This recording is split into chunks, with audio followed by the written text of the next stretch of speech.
살아계신 주님, 우리에게 말씀을 허락하여 주셔서 감사합니다. 이 말씀을 통하여 우리의 내면과 심령이 정말 하나님께서 원하시는 대로 빚어지게 해주시고, 그리고 같이 기뻐하고, 같이 아멘으로 화답하고, 또 이 말씀으로 인하여 하나님 이 땅을 또 소망을 가지고 살아갈 수 있는 그 힘과 능력을 얻을 수 있게 하시고, 또 주님께서 원하시는 그 반응을 우리들 가운데 주님께서 이끌어내 주시기를 간절히 기도합니다. 주님께서 하심을 믿고 주님을 절실하게 의지합니다. 감사드리며 예수님의 이름으로 기도하였습니다.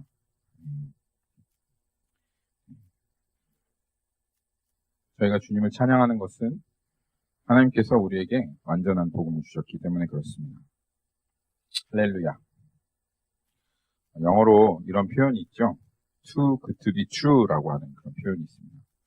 그 말은 그거는 그런 거는 너무 좋아서 말이 안 돼라고 하는 그런 표현입니다. too good to be true인데 복음은 우리에게 하나님께서 그렇게 주신 복음입니다. 복음 안에 핵심은 하나님께서 모든 것을 하셨고 또한 하나님께서 앞으로도 우리 속에 계속 거하시며 그 모든 것을 이루시겠다 하는 것이 이 복음의 핵심이고요. 그리고 이 복음의 핵심을 알고 그리고 그 복음의 능력 그리고 복음의 영광에 그냥 손, 발 가릴 것 없이 그냥 그 물속에 풍덩하고 뛰어들듯이 내 자신을 맡기면 주님께서 약속하셨던 그 약속이 우리들 가운데 반드시 이루어지고 그리고 그 가운데 정말 세상이 줄 수 없는 그 안식과 평안과 기쁨을 담대하게 또 경험할 수 있습니다. 우리 안에 항상 우리 안에 이 고백이 있어야 될 것 같습니다.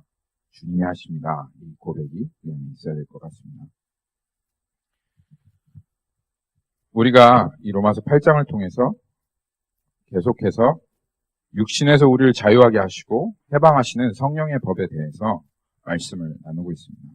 성령님께서는 우리들을 육신에서 자유하게 하시고 이 죄와 사망의 법에서 자유하게 하실 때 무질서하게 중구난방으로 그렇게 일하시는 것이 아니라 질서정연하게 법칙을 가지고 일하신다는 것을 우리가 나누었죠. 이러한 성령의 역사를 이 로마서에서는 생명의 성령의 법이다라고 그렇게 얘기하고 있습니다. 하나님은 무질서의 하나님이 아니십니다. 하나님은 화평의 하나님이시고 또 질서의 하나님이십니다. 그래서 하나님은 우리 안에 우리를 이끌어 가시고 우리 인도하실 때 우리 안에서 그 질서를 세워 가시며 그리고 그 안에서 우리가 그 질서 안에 순응하고 나아갈 때 하나님의 역사하심을 경험하게 하십니다. 그래서 이제까지 그 질서를 통해서 일하시는 그 법칙을 통해서 가지고 일하시는 성령님의 법에 대해서 두 가지를 나눴는데 무엇이었는지 기억나시나요? 성령님께서 생명의 성령의 법이 일하는 목적 그리고 방법이라고 그렇게 얘기했습니다. 생명의 성령님께서 우리를 인도하시는 목적은 무엇이었죠? 잠시 그냥 나누는 건데요. 생명의 성령의 법이 우리 인도해가는 목적, 방향, 어디입니까? 기억나십니까? 그럼 누가 자신있게, 틀려도 자신있게 큰 소리로 한번 얘기해 주시겠어요?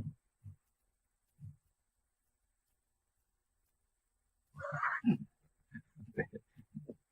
감사합니다. 그렇게라도 얘기해 주셔서. 네. 생명의 성령의 법이 중구난방으로 일하지 않고 분명히 질서와 법칙을 가지고 일을 하는데요.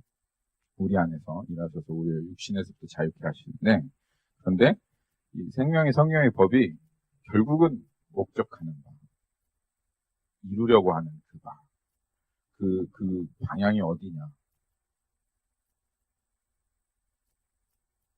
생명의 성령의 법이 우리 가운데 역사하시면 우리는 그 결과로 어떻게 되어지느냐. 어디로 그 성령이 우리 인도해 가시냐. 이게 질문입니다. 이거를 거의 2주 가까이 걸쳐서 했는데요. 네, 네, 맞습니다. 네, 감사합니다, 연재님. 네, 그렇죠? 생명의 성령의 법이 율법이 육신으로 말미암아 연약하여 할 수 없는 그것을 생명의 성령의 법이 한다는 거예요. 그래서 율법의 요구가 우리들 가운데 이루어지게 한다는 것이 오늘 로마서 8장 4절의 말씀입니다. 그 방향으로 우리를 이끌어간다. 생명의 성령의 법이 일하면 우리가 어떤 방향으로 나아가겠구나라고 하는 것을 우리가 기대할 수 있다라고 하는 겁니다. 두 번째로 생명의 성령의 법이 이 율법의 요구를 우리들 가운데 이루어내는데 그것을 어떻게 이루어낸다고 하나님께서 말씀하셨죠? 기억나십니까? 그거 바로 지난주 얘기입니다. 네. 대답을 안 하실 거라고 생각을 하고 제가 대답을 하겠습니다. 네. 예수님께서 행하신 그 일을 가지고 하나님께서 자기의 아들을 죄 있는 육신의 모양으로 보내사 그 육신 안에 죄를 정하였다 그렇게 말씀하신 거죠. 그래서 성령께서 우리 안에서 우리를 육신에서 자유케 하실 때는 항상 예수님께서 하신 일, 예수님께서 말씀하신 그 진리를 가지고 그 행하신 일을 가지고 우리를 죄와 사망에서 법에서 벗어나게 하시는 그 일을 한다. 그게 방법이다라고 말하였습니다. 그리고 오늘 이제 로마서 8장 4절을 살펴볼 텐데요. 이 생명의 성령의 법이 우리에게 이루어지기 위해서는 무엇이 필요한가? 그 생명의 성령의 법에 오늘은 조건이다라고 말할 수 있겠습니다. 우리 편에서도 뭔가 조건이 하나 갖춰져야 될 게 있습니다. 생명의 성령의 법이 아무에게나 그냥 막 이루어지느냐?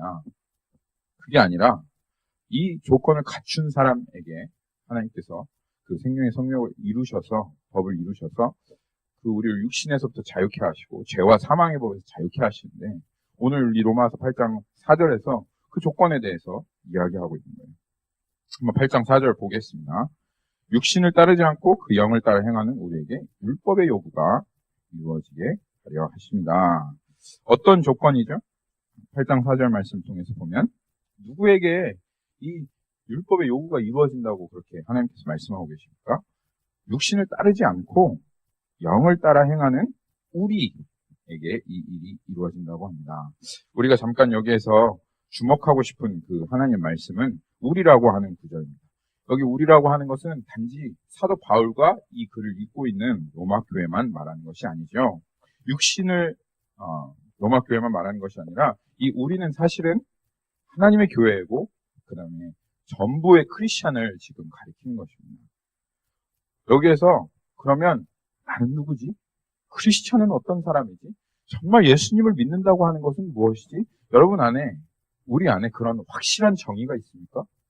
크리스찬은 이런 사람이야 라고 하는 정의가 있습니까? 만약 여러분 안에 크리스찬이라는 사람은 기독교인이라고 하는 사람은 교회를 다니는 사람이고 예수님을 믿는 사람이라고 하는 이 사람은 이런 사람이야 라고 하는 확실한 정의가 없다면 오늘 이 로마서 8장 4절에서 그 크리스찬이 누군지 라고 하는 것을 여러분의 마음 가운데 한번 새겨보시면 좋겠습니다. 우리라고 하는 사람은 어떤 사람이냐? 정말 예수님을 믿는다고 하는 사람은 어떤 사람이냐? 어떤 사람이냐 하면 육신을 따르지 않고 그 영을 따라 행하는 사람. 그게 참 기독교인의 정의입니다. 그게 참 기독교인이라는 거예요. 교회 다니는 사람이라는 거예요. 우리 옆에 사람한테 한번 고백해 볼까요? 옆에 사람 한번 얼굴 보시고 그게 우리다. 그게 나야. 이렇게 고백합시다. 우리는 육신을 따르지 않고 영을 따라 행하는 사람입니다. 이렇게 고백합시다. 네, 해주세요.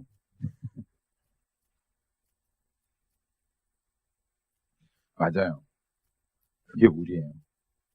그게 정말 예수님 믿는 사람입니다. 육신을 따라 행하지 않고 영을 따라 행하는 사람. 이게 정말 예수님 믿는 사람입니다. 이것이 우리의 정체성이에요. 여러분, 그리스도인이라는 사람 누구니? 라고 얘기하면 우리들은 당당하게 이렇게 말할 수 있습니다. 이렇게 말할 수 있어야 돼요. 우리는 육신을 따라 행하는 사람이 아니라 영을 따라 행하는 사람이에요. 이렇게 말할 수 있어야 돼요. 그런데 여러분, 육신을 따라 행하지 않고 영을 따라 행하는 이 사람을, 영을 따라 행하는 이것을 뭐라고 하는 줄 아세요? 육신을 따라 행하지 않고 영을 따라 행하는 이것을 다른 말로 하면 순종이라고 합니다. 순종. 여기 하나님께서 오늘 우리들에게 참된 순종의 정의를 말씀해 주고 계신 거예요.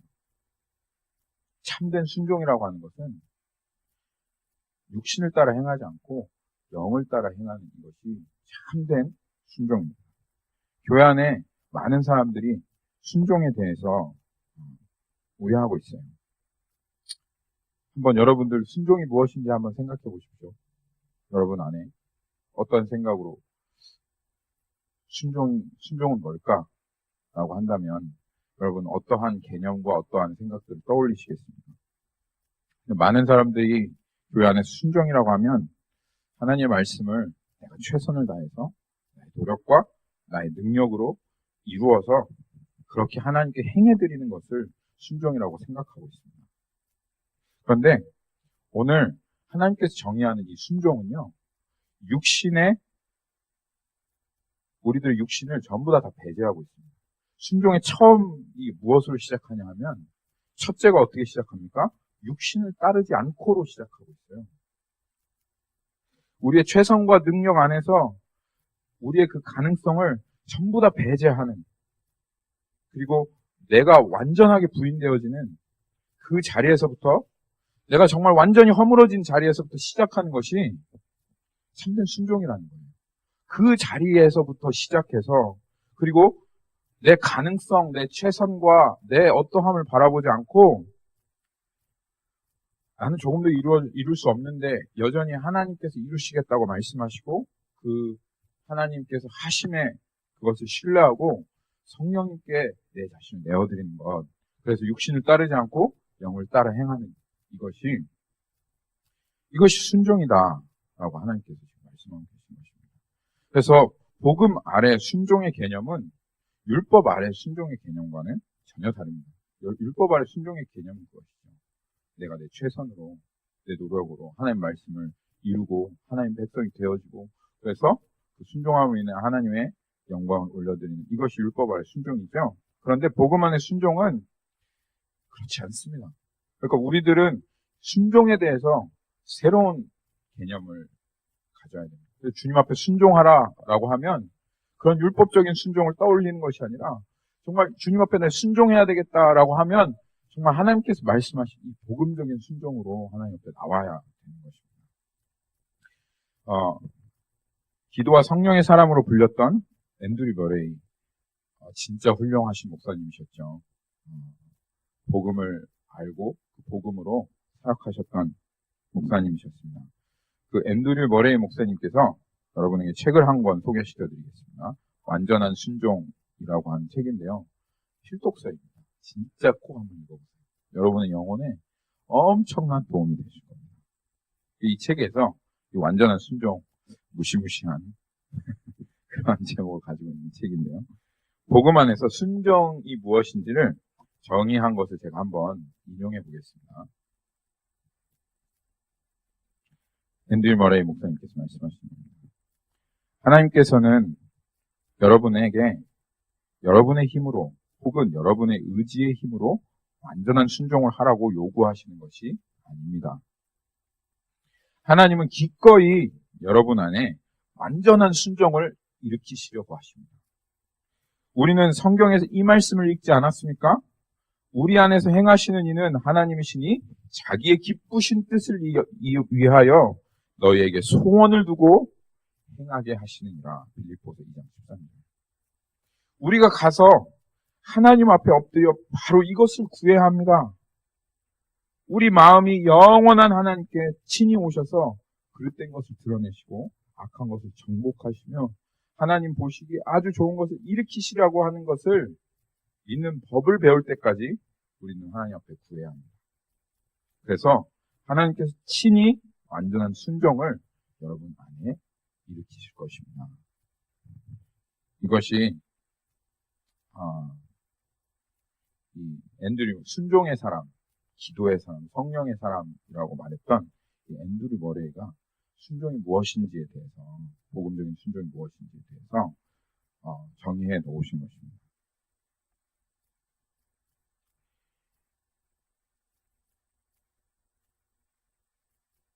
하나님께서는 우리에게 성령을 향한 완전한 순종을 요구하십니다. 그리고 이 순종을 통해서 일하십니다. 그것이 오늘 하나님께서 이 율법의 요구가 순종하는, 복음적으로 순종하는 이 사람들에게 이루어진다라고 그렇게 말씀하시는 것이죠. 근데 이 완전한 순종이라고 하면 우리가 부담스러울 수 있어요. 너무 완전한 순종? 너무 무시무시하게 들려지는데, 여러분 그렇지 않다는 것을 여러분들께 좀 설명을 드리겠습니다. 이 순종을 말씀하시고 순종을 조건으로 삼으시는 그 하나님 앞에 한 가지만 주의하시면 됩니다. 비록 성령님께서 우리를 죄와 사망의 법에서 자유하시기 위해서 순종을 요구하시고 순종을 조건이라고 말씀하시지만, 우리 안에 그렇게 말씀하실 때 어떤 율법적인 그 반응만 하지 않으면 되는 거예요. 육신적인 반응, 자연스러운 반응만 하지 않고 이런 생각을 버리시면 됩니다. 이런 생각은 진짜 버리셔야 됩니다. 내가 순종을 하면 성령님께서 일하시는구나. 내가 어떻게든 순종을 해서 성령님께서 일하시도록 해야 되겠구나. 이렇게 율법적으로 반응하게 되면 순종의 조건이라고 해서 순종을 내가 이루는 그런 꼴이 또 되어지게 됩니다. 그러니까 우리 안에는 이렇게 자연스럽게 율법적으로 반응하는 경우가 참 많이 있어요. 그러면 내가 막 순종을 만들어내 보려고 하고, 그래서 그 순종을 바탕으로 막 성령님께서 일하시게 하려고 하는 그러한 것이 아니라고 한다면, 도대체 하나님께서 말씀하신 이 완전한 순종은 어디에서부터 나오는 것인가? 어떻게 하나님께서 일하실 만한 그 완전한 순종의 조건이 우리에게 갖춰질 수 있는가? 어디에서 갖춰질까요? 이 순종은 복음 안에 숨겨져 있습니다. 복음 안에. 여러분 이런 말을 한번 들어보셨는지 모르겠네요. 믿음과 순종은 동전의 양면과 같다. 그래서 우리가 총체적인 복음에 반응할 때 순종이 우리의 궁극적인 목적이 되고 살아가는 이유가 되어지는 것이에요. 다시 한번 말씀드리면, 우리가 복음에 대해 총체적인 이 온전한 복음을 받았잖아요. 그리고 그 복음을 믿었잖아요. 그리고 그 복음을 믿을 때 우리 안에 이미 그 복음 안에서 하나님 앞에 총체적으로 순종할 수 있는 그런 조건이 갖춰지게 되어진다라고 하는 것입니다. 그러니까 이미 복음 안에 그 순종이 들어가 있는 거예요. 그리고 하나님께서 말씀하신 완전한 순종은 내가 하나님 앞에 완전하게 순종할 때 성령님께서 우리 안에 죄와 사망의 법에서부터 우리를 건져내시는 그런 게 아니라,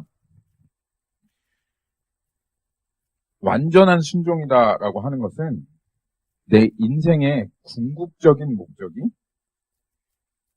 순종이 되어진 것이, 내가 살아가는 이유, 내가 살아가는 목적, 내가 정말 이루고자 하는 소원, 이것이 순종이 되는 것이 그것을 완전한 순종이라고 하고, 그리고 성령님께서 그 완전한 순종을 우리들 가운데 사용하십니다. 완전한 순종이 무엇인지 아시겠죠? 내가 막 완전하게 하나님 앞에 순종하면 성령님께서 하실 일이 뭐가 있겠어요?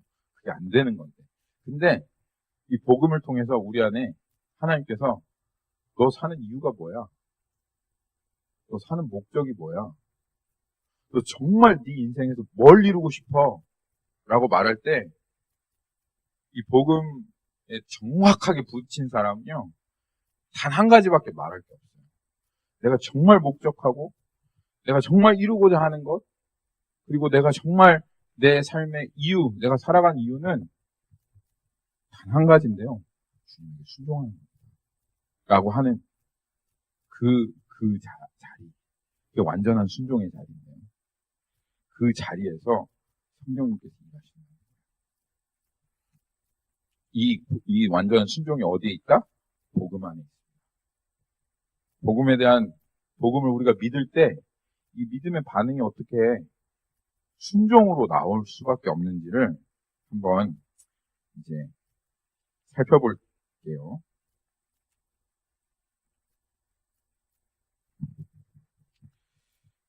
여러분, 우리 로마서 말씀을 통해서 복음을 계속 살펴봤는데, 이 복음이 정말 양심에 부딪히고, 이 복음이 말하는 것을 꼼꼼하게 한번 생각해보고, 이 로마서가 말하는 이 복음은 그냥 교회에서 이렇게 한 3, 40분, 어쩔 때는 1시간 이렇게 듣고, 또 똑같은 얘기네. 맨날 목사님 똑같은 얘기만 하시네. 이렇게 반응하지 않고, 그 복음을 한번 진짜 내 인생에 꼼꼼하게 생각해보고, 내 이 모든 삶의 영역에 이렇게 부딪혀 보는 겁니다. 그냥 양심적으로 한번 이 복음을 받아들여 보는 거예요. 그리고 내가 하는 이 공부와 내가 지금 걸어가고 있는 이 길과 내가 일하고 있는 이 일과 내가 먹고 마시고 행하고 있는 이 모든 영역에 한번 이 로마서에서 하나님께서 말씀하신 그 복음을 한번 정말 탁 하고 적용해 보는 거예요.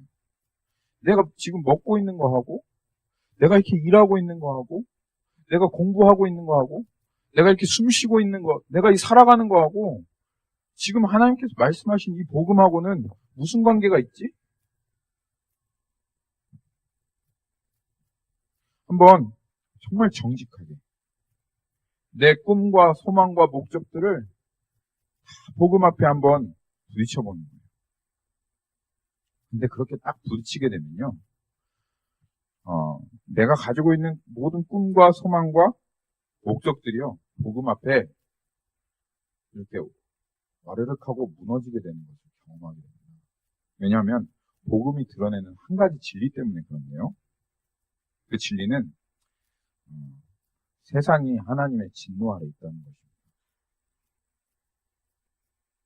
그 세상이 하나님의 진노 아래 있다고 하는 그 복음의 진리를 가지고 내 삶의 각 영역 가운데, 내가 살아가고 있는 이 영역 가운데 정말 그냥 좋은 얘기네, 무서운 얘기네, 이런 게 아니라 정말 그 진리가, 실제가 지금 이 세상 가운데 지금 이렇게 그냥 목사님 말씀이네가 아니라 정말로 적용한다면 이 세상은 정말 죄 아래 있는 세상이고, 세상의 공중적 권세 잡은 자는 사단 마귀라고 하는 이 실제를 탁 하고 비춰서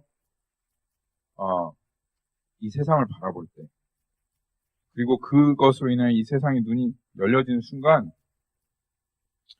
이 하나님을 반역하고 또 하나님을 대적하는 이 세상에서 여전히 그 세상이 말하는 성공을 추구하고 살아가고, 그리고 그 하나님을 대적하는 그 사람들이 갈급해하고 구하는 부귀와 영화와 이 갈망을 구하고 그런 악한 가치들을 위해서 목적으로 삼고 살아간다고 하는 것은 나중에 하나님께서 정말 우리들을 다 심판하실 때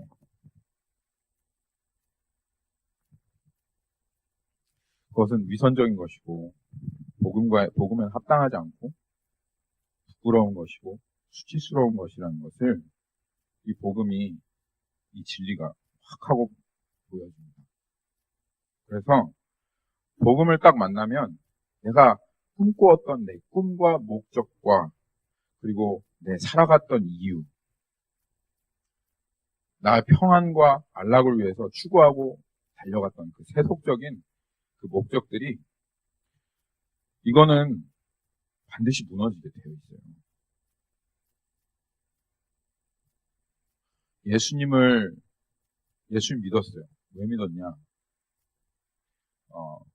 주님이 나를 사랑하셔서 주님이 나를 사랑하셔 십자가에 못 박혀 죽으셔서 왜 죽었냐?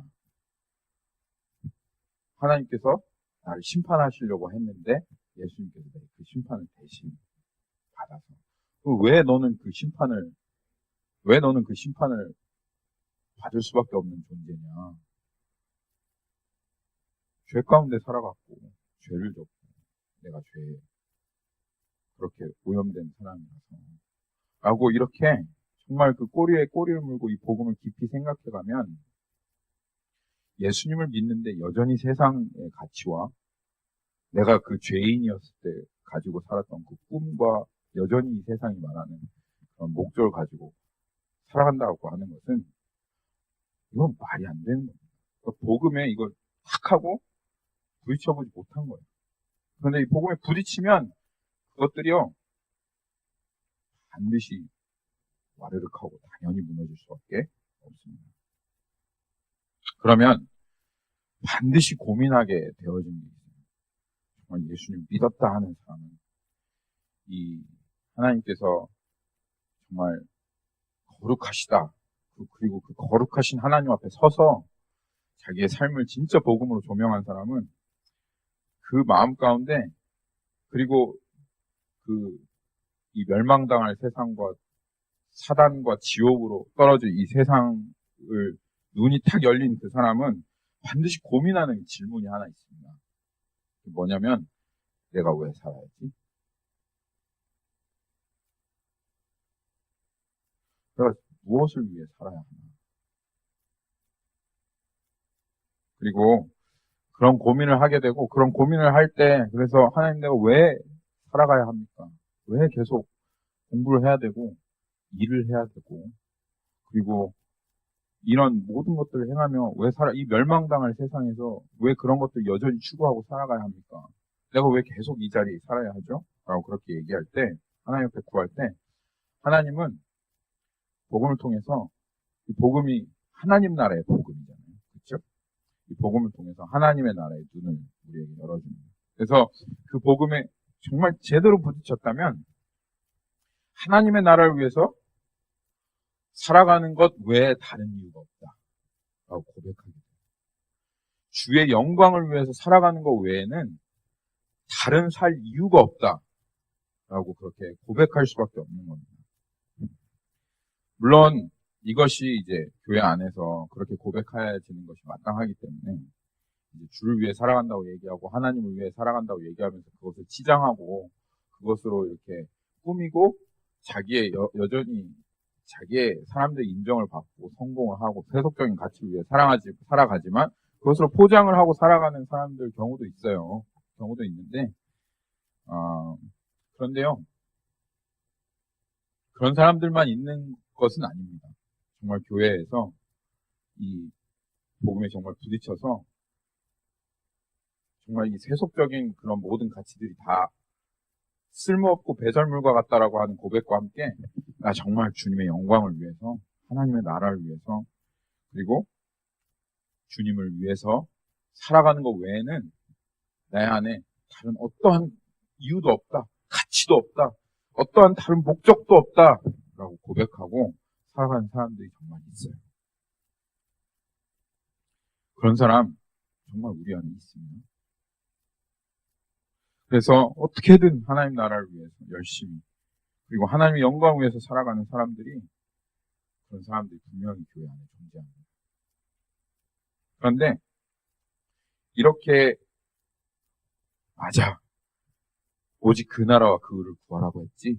그래서 오직 그 나라와 그 의를 구하고 막 어떻게든 하나님의 영광을 위해서 살아보겠다고 어떻게 하면 하나님께 영광을 돌릴 수 있지? 어떻게 하면 하나님 영화로운 삶을 살아갈 수 있지라고 막 그렇게 거룩을 추구하며 하나님의 나라의 확장을 위해서 기도하고 교회를 섬기며 이렇게 막 열심을 내며 사역하는 이 사람들이 세 번째 단계에 딱 부딪히게 되는데요. 결국은 로마서 7장에 탁 하고 부딪히게 됩니다. 여전히 나의 최선과 열심과 노력으로 하나님의 나라를 구하면서 주를 위해 살아간다고 해봤지만 그게 거짓말이 아니에요. 그게 진짜예요. 그게 진짜 마음의 소원이었어요.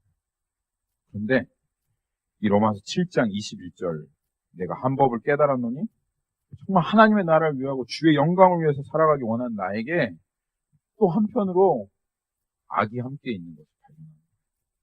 하나님 나라를 구한다고 했는데 교묘하게 그 뒤에 여전히 나의 영광을 구하고 있고, 하나님의 나라를 위해서 살아간다고 하지만 여전히 나의 나라를 구하는 이 악이 함께 있는 그 내 내면에 있는 사도 바울과 같이 내면에 있는 건 진심이야. 정말이에요. 변화될 수는 없는 거예요. 정말 하나님의 영광 외에 다른 건 없어요. 근데 여전히 그것을 이뤄낼 수 없는 자신의 모습을 반드시 발견하게 되어 있습니다. 그래서 이렇게 고백하게 되어집니다. 하나님 나라를 위해서 산다고 했는데, 주의 영광을 위해서, 교회를 위해서 산다고 했는데, 내 육신으로는 정말 아무것도 이룰 수가 없구나. 그래서 육신에 속해 있는 나에게는 하나님의 나라에 어떠한 일도, 어떠한 열매도 맺을 수 없구나 라고 하는 것을 고백하게 되어지는 겁니다. 그래서 이제는 세상의 꿈도 다 부서지고, 그렇죠? 복음 앞에 더 이상 세상의 꿈을 꿀 수 없으니까. 그리고 다시 세상에 돌아가겠어요? 하나님 나라가 어차피 안 되니까 그냥 세상에서 잘 살아보자 이렇게 하겠어요? 복음이 실제인데 어떻게 그렇게 할 수 있어요? 안 돼요. 다시 세상으로도 돌아갈 수 없는데, 근데 또 하나님 나라의 일도 절대로 이룰 수 없는 거예요. 주님을 향한 꿈을 그렇게 꾸었는데 정말 아무것도 이룰 수 없다는 절망이 된 그 자리에 딱 갈 때, 그래서 결국 내 안에 어떠한 꿈도 남지 않고 어떠한 소망도 남지 않고 완전한 실패와 좌절과 아무것도 이룰 수 없는 그 절망의 자리. 근데 그 자리에서 주님이 기다리고 계십니다. 그 자리에서 주님이 우리를 만나주십니다. 그 자리가 어떤 자리냐면 내 존재가 분명히 드러나는 자리. 철저하게 분명하고 그리고 완전하게 실패하는 그 자리가 바로 자기 부인의 자리입니다. 자기 부인의 자리. 그 자리에서 하나님께서 우리를 기다리고 계십니다. 그리고 하나님께서 우리가 말씀하십니다. 이렇게 말씀하세요. 나는 내가 어떠한 열심으로, 어떠한 최선으로, 어떠한 화려한 무엇인가로 나에게 무언가를 이루어지기를 나 그거 바라지 않는다. 주님 그거 바라지 않습니다.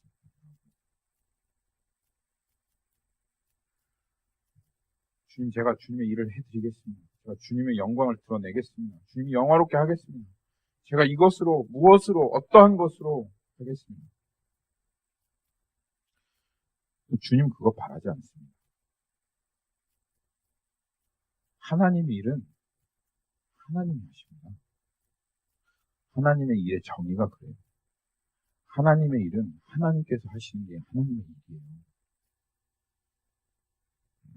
그런데 내가 원하는 너에게 단 한 가지가 있는데 그 단 한 가지는 나를 믿고 신뢰하고 순종하는 거야. 그래서 주님이 말씀하셨습니다. 순종이 제사보다 낫다.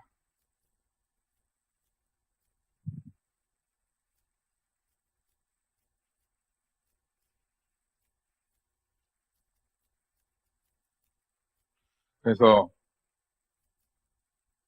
이 복음 앞에 정말로 세상에서 꾸었던 꿈이든지 그리스도 안에서 내가 목적하고 달려갔던 꿈이든지 이 모든 것들이 복음 앞에 완전히 무너지고 부딪혀서 완전히 무너지고, 그런데 주님 앞에 완전히 무너졌던 베드로와 같이 예전에 그냥 물고기 잡아먹으려고 애를 썼는데 주님을 만났어요.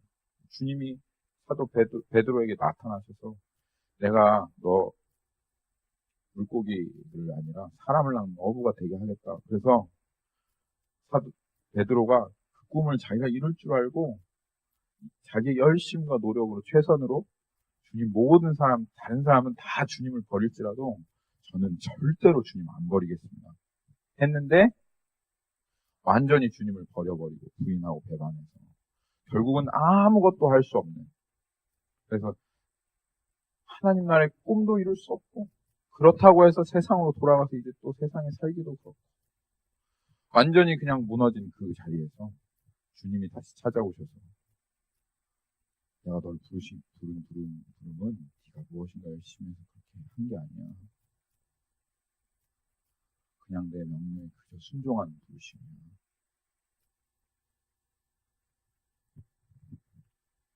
하는 그 말씀이 우리에게 들려질 때 정말 이 복음 앞에서 우리의 그 목적은 더 이상 무엇인가를 이루는 것이 우리의 목적이 되어지지 않습니다. 단 한 가지밖에 남지 않는데요. 그것이 바로 순종입니다. 이것이 총체적인 복음 앞에 믿음으로 반응한 사람들이고 사람들 안에 결론이 되어지는 것입니다. 여러분, 우리는 순종을 위해서 태어났습니다. 그리고 순종을 위해서 살아가는 것이 우리의 존재 이유입니다. 물론 이 자리에 오기까지 복음을 안다 할지라도 헷갈리고 몸부림하고 내가 무엇인가를 해서 무엇인가로 하나님께 영광을 돌려보려고 하는 그런 처절한 실패와 좌절이 분명히 있을 것입니다. 하지만 이 온전한 믿음을 가지고 걸어가는 사람들 안에, 그리고 그 사람이 정말 그 내면 안에 하나님을 향한 순전한 마음과 그리고 그 하나님께서 부어주신 은혜로 인해서 믿음이 있다면 그 온전한 그 믿음을 걸어가는 사람들 안에 복음은 반드시 이 결론을 이뤄낼 것입니다. 그렇게 될 수, 복음이 말하는 것이 진짜 우리 삶의 사실이라면 그렇게 될 수밖에 없어요. 이렇게 주님 앞에 고백할 때, 당신의 목적이 뭐예요? 왜 살아갑니까? 왜 살아간 이유가 뭐예요? 라고 물어볼 때, 다른 거 없습니다. 뭐 잃어보려고 하는 거 아니에요. 그냥 주님 앞에 오직 순종하는 거. 그게 내 삶의 이유예요. 내 삶의 전부예요. 그렇게 우리 안에 고백되어질 그 자리에서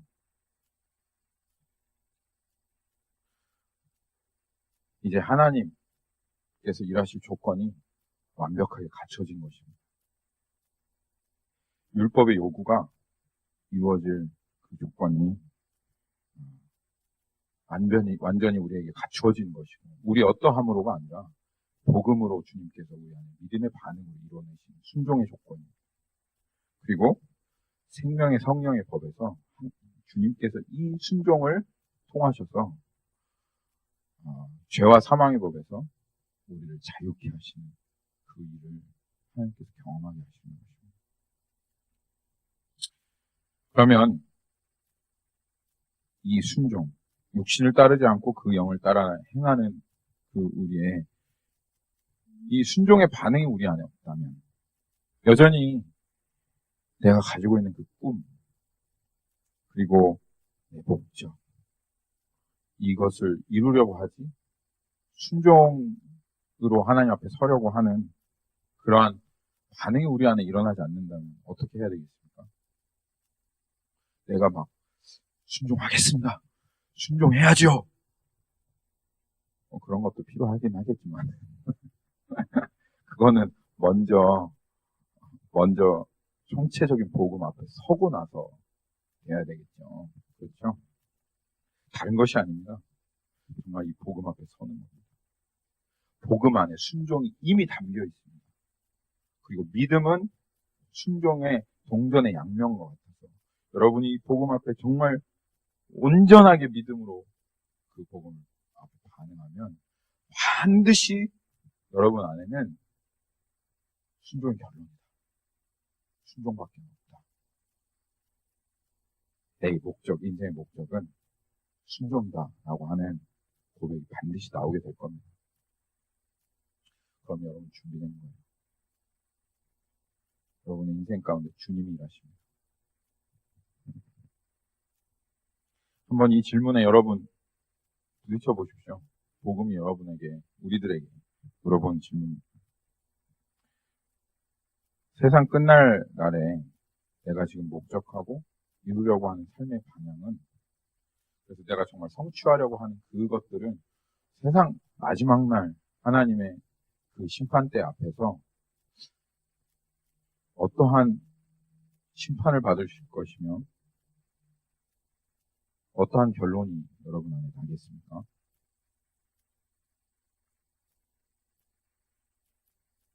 이게 여러분들 한번 생각해 봐야 할 첫 번째 질문입니다.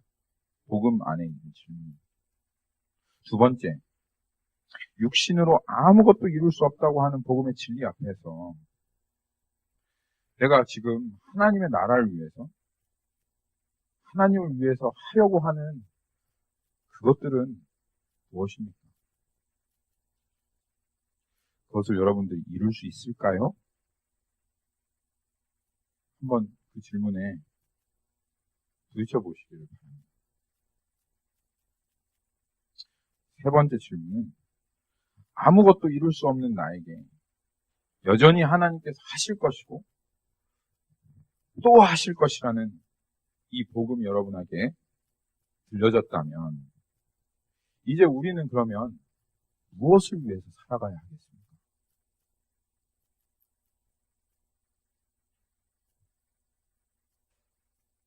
한번 정말 정직하게 양심적으로 이 질문 앞에 부딪혀서 여러분 인생 한번 이 복음 앞에 우리 한번 대답해 봅시다. 저는 이 질문에 제 자신 부딪혔을 때 다른 결론 날 수 없었어요. 내가 이루고자 하는 모든 것들이 다 무너지고, 그리고 내가 이룰 수 없다라고 하는 사실이 확정되어지고, 그리고 그런데도 불구하고 여전히 주님께서 하시겠다라고 말씀하실 때, 그러면 내가 정말 주님께 드릴 것은 내 인생의 가장 중요한, 내 인생 최고의 내가 이루고 살아가야 할 일은 순종밖에 없구나. 내 인생의 순종 외에는 다른 게 없구나. 라고 하는 것을 그렇게 주님 앞에 대답할 수밖에 없었습니다. 저는 분명히 믿습니다.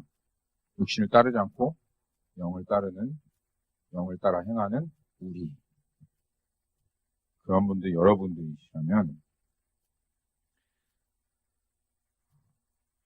하나님께서 여러분에게 여러분의 인생을 전부 건 순종을, 완전한 순종을 예비해 놓으셨습니다. 그리고 그 완전한 순종을 통해서 하나님께서 반드시 여러분의 인생 가운데 율법의 요구를 이뤄내실 것입니다. 할렐루야. 아멘. 아멘. 목회 잘 꿈꾸고 목회의 길을 나아갈 때 하나님께서 저에게 주셨던 말씀이 있습니다. 내 교회는 내가 세운다 하는 그 말씀이었어요. 목회자가 됐으니까 하나님께서 기뻐하시는 그 교회를 정말 세우고 싶잖아요. 그런 소망이 있잖아요. 그래서 저도 모르는 사이에 그 꿈을 향해서, 그 소망을 향해서 달려갔는데, 그 소망이 정말 와르륵 하고 무너진 그 자리에, 그런데 여전히 주님의 말씀은 남고 주님이 하신다고 하는 그 약속은 남아 있습니다. 그리고 나서 제 이제 사역과 이 삶을 돌아보니까 다른 게 아니더라고요. 이 자리에서 뭔가를 이루어내고 뭔가를 하기 위해서 제가 이 자리에 서 있는 것이 아니라 그저 순종으로 이 자리에 서 있는 것입니다. 순종 안에서 순종이 목적이고 목회는 그 순종의 자리인 거죠. 그렇죠? 크리스찬 아빠가 돼보려고 했습니다. 크리스찬 남편이 돼보려고 했고 그게 아니더라고요. 순종이 목적이고 순종하기 때문에 그런 아빠, 그런 남편으로 살아가는 거예요. 그러니까 순종입니다. 여러분. 그렇게 나아간 여러분들 되기를 예수님의 이름으로 축복합니다. 같이 기도하겠습니다.